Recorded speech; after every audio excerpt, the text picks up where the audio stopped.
Hello everyone, welcome back my new another vlog. Hope कि आप सभी हमेशा की तरह ठीक, स्वस्थ, मस्त, मज़े में होंगे। मेरी यूट्यूब फैमिली, बाकी जो नए मुझे देख रहे हैं, सब के सब बीमारी के चलते ना कई दिन से कपड़े मैंने नहीं धोए, तो कपड़े ना ठीक ठाक से हो गए हैं। और दूसरा, भगवान ने पता नहीं क्या कर रखा है, मतलब कि एकदम से ही जो मौसम है ना चेंज हो गया पूरी तरह से, ऐसा लगता है। और सुबह और शाम को थोड़ी सी ठंड है, बाकी दिन में इतनी गर्मी पूछिए मत। तो मैं सोच रही थी कि धीरे धीरे जो भी अपने गर्म कपड़े हैं ना उनको धो के और रखते जाओ। बस मुझे नहीं लगता कि ज़्यादा हमें गर्म कपड़ों की अब ज़रूरत होगी। मेरे ख्याल से भगवान ना फरवरी को तो भूल ही गया, सीधा मार्च लगा दिया। जनवरी में ही मार्च लग गया, इतना मतलब कि मौसम एकदम से चेंज हो गया। और ये सिंगल रजाई का कवर है जो कि ईशांत की रजाई का है, और ये मैं धो रही हूँ। और मैं बस इसको रख दूँगी उठा के, जो इसकी रजाई है ना सिंगल वाली वो रख देंगे, दूसरी उससे भी पतले वाली है तो वो ईशांत को दे देंगे, है ना। तो ऐसी जैसे मैं कह रही हूँ ना कि थोड़ा थोड़ा अगर समेटेंगे ना तो ठीक है, जल्दी से काम ख़त्म हो जाएंगे। और जो सर्दियों के कपड़े होते हैं ना उनकी वजह से ना घर भरे रहते हैं कपड़े, जहाँ मर्जी देख लो कपड़े ही कपड़े, कपड़े ही कपड़े। तो कुछ कपड़े तो मैंने पिछली वीडियो में आपने देख लिया होगा कि पैक कर दिए थे, धो के लिफाफों में डाल के रख दिए थे। और तबीयत का मेरा ये है कि मेरे गले में ना इन्फेक्शन हो गया। पहले तो बुखार रहा कई दिन, फिर गले में इन्फेक्शन हो गया। तो मतलब कि जैसे बोलते हैं या कुछ खाना पीना होता है ना तो बहुत मतलब गले में दर्द महसूस होता है। तो इसीलिए ना बस भी कपड़े भी मैंने कई दिन से नहीं धोए थे, और कपड़े ना ठीक ठाक है। और सबसे पहले मैंने ये वाइट वाले कपड़े थे ना ये धो दिए थे, यानी मशीन में ये डाल दिए थे। इसी चक्कर से मैं ना मतलब तबीयत के चक्कर में ही कई दिन से कपड़े नहीं धोए, काफ़ी सारे हो गए। तो ईशांत की तो आज भी मजबूरी में धो रही हूँ। मतलब कि ईशांत की यूनिफॉर्म के सारे कपड़े, मतलब कि शर्ट्स वगैरह सारी गंदी हो गई थी। तो फिर कल उसे चाहिए था, कल स्कूल है, तो मैंने सोचा चलो सारे कपड़े ही धो देते हैं। और उसके बाद जो दूसरे कपड़े थे वो मशीन में डाल दिए, और दो चार कपड़े जो है वो हाथ से भी धोने के हैं। एक तो ईशांत के पापा का कोट है और पैंट भी है, तो वो हाथ से ही धोऊंगी मैं। पैंट भी, जीन्स है, और साथ में क्या था सॉरी, साथ में सॉक्स वगैरह अंडरगारमेंट्स है इनके, वो धोने हैं मुझे। तो बस हाथ से धोने के भी कपड़े हैं, मशीन से धोने के भी, तो इसलिए। और फिर से गले में खारिश, तो एडिटिंग करते करते ना रुक गई थी, थोड़ा सा पानी पी के आई। गला भी एकदम सूख जाता है भाई, बिल्कुल मतलब कि जैसे बंजर भूमि है ना, गला इस तरह से सूख जाता है। और मतलब कि जितने भी कपड़े धोने के थे ना वो धुल चुके हैं, मशीन से धोने के थे ना। और बाकी बस अब इनमें से ये सर्फ निकाल के, गंदा पानी निकाल के फिर इनको सुखा देंगे। और आज ना छत पे जाने की तो बिल्कुल भी हिम्मत नहीं है, तो ग्रिल मैंने अच्छे से साफ़ कर दी है सारी, और तार पे भी कपड़ा घुमा दिया। तो मतलब कि सारे कपड़े आज यहीं टांगूंगी, छत पे नहीं जा पाऊंगी मैं। और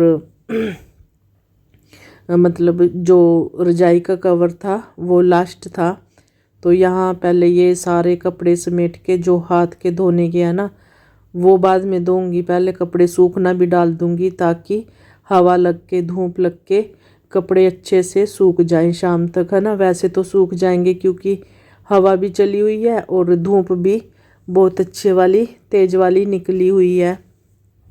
तभी तो कह रही, भगवान ना मतलब कि जनवरी में ही मार्च लगा दिया, भगवान ने ऐसा कुछ सिस्टम कर दिया है। और कहीं ना कहीं किसके खतरे के संकेत है। और देखना भाई, कुछ ही सालों में ना यहाँ से भी सर्दी गायब हो जाएगी। मतलब एक दिन ऐसा आएगा कि इंडिया में सर्दी नहीं होगी बिल्कुल भी, जो ऐसे ही हालात रहे। तो ये सारे कपड़े यहाँ से साबुन वगैरह इनमें से निकाल दिए। तो ना ये मैंने यहाँ लाठी रखी हुई है, मतलब कि डंडा है ये, जो ये ईशांत के बाबा जी की निशानी है, उनकी लाठी थी ये। और उनको तो गए कई साल हो गए, तो मैं इसे यहाँ यूज़ कर लेती हूँ। सारे कपड़े मतलब कि जितने भी हैं पहले यहाँ से पानी अच्छे से निकाल के और इस पे रख दूँगी, ताकि जितना भी पानी है सारा निकल जाए। और उसके बाद फिर मशीन में डाल दूँगी। फिर कपड़े सुखाना आसान हो जाता है, मतलब कि मशीन में भी कोई दिक्कत नहीं आती।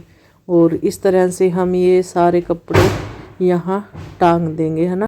तो सफ़ेद कपड़े भी कई सारे हो गए थे, कई सारे मतलब कि ज़्यादातर ईशांत की यूनिफॉर्म के ही कपड़े थे, वाइट वाले।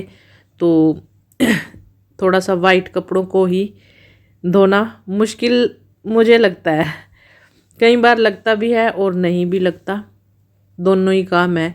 अगर हाथ से धोना हो तो थोड़ा मुश्किल है चलो, और मशीन में भी ठीक है, क्योंकि आजकल इतने गंदे कपड़े नहीं होते, मशीन में भी अच्छे से साफ़ हो जाते हैं।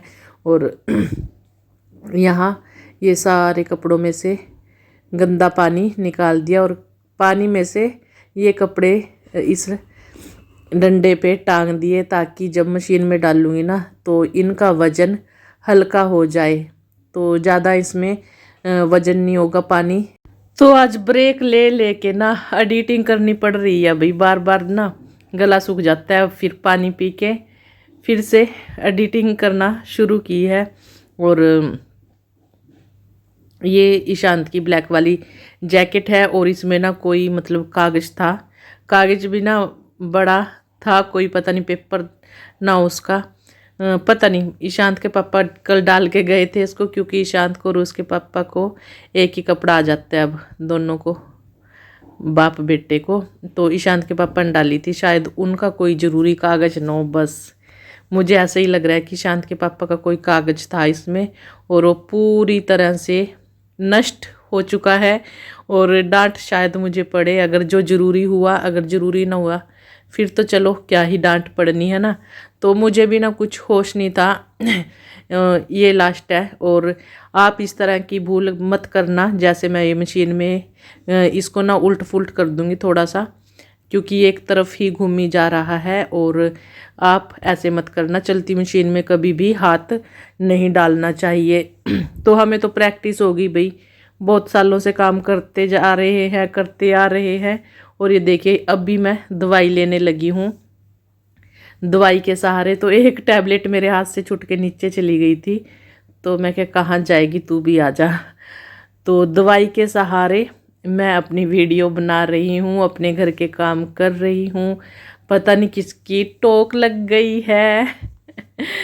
तो अपनों की तो नहीं लगती भाई, मेरी यूट्यूब फैमिली की नहीं लगी होगी, मुझे पक्का पता है, जो मुझे हर रोज़ देखते हैं। तो उसमें एक दो ऐसा वैसा बंदा भी है जिसकी टोक लग भी सकती है। और भाई ये कपड़े मैंने सारे सूखना डाल दिए, जितने भी धुले थे। अब बारी आ गई जो हाथ से मुझे कपड़े धोने थे। एक तो इशात के पापा की पैंट थी, जैसे कि मैं पीछे भी बता चुकी हूँ, और अंडरगारमेंट्स थे इनके, और साथ में एक कोट था जो कि मैं मशीन में नहीं धोती। कोट वगैरह मैं मशीन में नहीं धोती, हाथ से ही धो देती हूँ। और ठीक हाथ से धोया मतलब ठीक रहता है। और शैम्पू के पाउच के साथ धोती हूँ। वैसे तो सर्फ जो है वो भी अच्छे वाला है, और इजी भी। तो ज़्यादा मुझे अच्छा मतलब कि शैम्पू के साथ धोना लगता है, और मतलब एक ख़ास चमक सी, और ये जो है ना नए जैसे रहते हैं अगर शैम्पू से धोती हूँ। शैम्पू से धोने के बाद अगर कंडीशनर में भिगो के रखना है 5-4 मिनट, वो भी रख सकते हैं। इससे हमारे कपड़े हमेशा नए की तरह रहते हैं। आपने देखा होगा जब भी मैं जैकेट वगैरह धोती हूँ ना इस तरह की, हमेशा हाथ से ही धोती हूँ और शैम्पू से ही धोती हूँ। वैसे तो सर्फ एक्सेल का लिक्विड भी था पर वो मुझे यूज़ नहीं करना था। आपने पीछे वीडियो में देख लिया होगा। कोई ऐसी बात नहीं कभी सोचे कि ईजी के चक्कर में या कि किसी और के चक्कर में ये मतलब कि शैम्पू में धो रही है, ऐसा कुछ नहीं है। अपनी अपनी चॉइस होती है। तो यहाँ इस तरह से इसको, यहाँ भी मैं ब्रश का यूज़ नहीं करती, ब्रश भी है यहाँ रखा है साइड में, तो ब्रश भी यूज़ नहीं करती। वही पुराने कोई कट्टा हो ना उसके टुकड़े से अच्छे से ये वॉश हो जाता है। तो अब सबका भाई अपना अपना, जिसको जैसे अच्छा लगता है उस तरह से अपना काम कर लीजिए। हो सकता है किसी को कुछ सीखने को मिल जाए। हमने भी ये सीखा ही है किसी दूसरे की वीडियो देख के, तो वही है ना कहीं से हमें कुछ ना कुछ सीखने को मिलता है। शायद आप भी जब इस तरह से इस तरह की जैकेट धोगे ना तब आपको शायद कोई फ़र्क नज़र आए कि हाँ मैं ठीक बोल रही थी। तो ये बात है। तो अब इसमें से ये सारा शैम्पू वगैरह जो मैंने लगाया था निकाल देंगे। आसानी से निकल जाता है, कोई ऐसी बात नहीं। और अगर ना भी निकले तो पैर के साथ दबा दो और फिर ये बिल्कुल यहाँ इसमें से सारा सर्फ साबुन निकल जाएगा।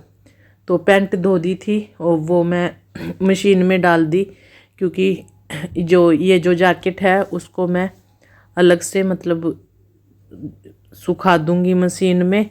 और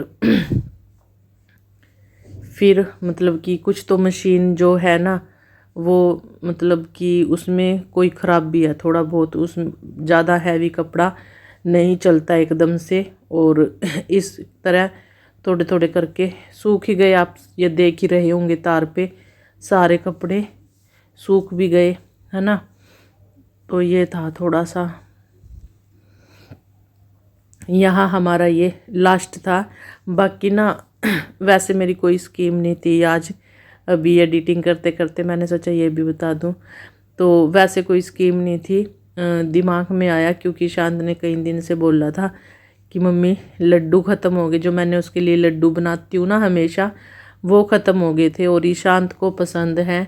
तो कई दिन से वो बोल रहा था, तो फिर मैंने उसके लिए लड्डू बनाए और सारा दिन ना जैसे ही निकल गया। लड्डू भी बना के रख दिए हैं। तो ये लड्डू कैसे बनाए हैं कल बताऊंगी आपको, कल की वीडियो में, है ना। तो इतने सारे ये लड्डू बन गए थे। ईशांत के मज़े बन गए हैं, खुश हो गया ईशांत।